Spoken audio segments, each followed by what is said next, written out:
The olive grove was gray and cool in the pre-dawn light, an uncaring host for the two assassins who'd come to find each other on its shadowed paths. Mist threaded the uneven ground at waist height, a thick white river that Hytham shredded as he walked. The silence was heavy but not complete.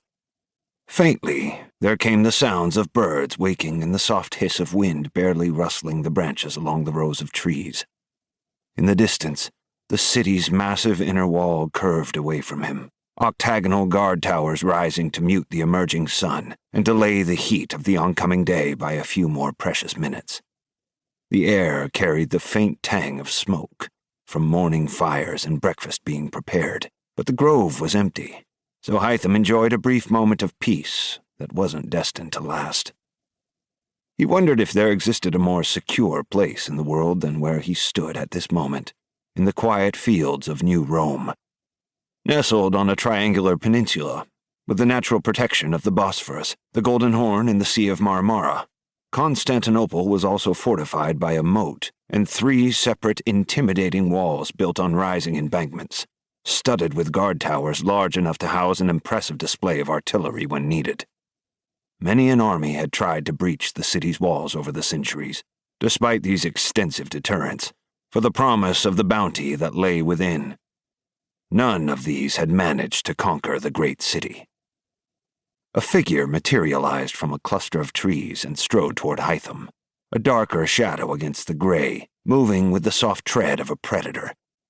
Basim Ibn Ishaq walked with unhurried steps, and Hytham took this opportunity to study the man, though he could see few details of Basim's features beneath his peaked hood. His robes were white as the mist, the traditional distinctive garb worn by the Hidden Ones. The only spot of color visible at the distance was the red sash that marked him as a master assassin. Something about the way Basim walked struck Hytham as strange in that moment, dreamlike, though he couldn't put his finger on what unsettled him until the man came closer. Only then did it dawn on Hytham. Basim walked like a man aged far beyond his years. Not the stooped, unsteady gait of infirmity, but the way a man walked when he has trod the same stretch of earth for decades or longer.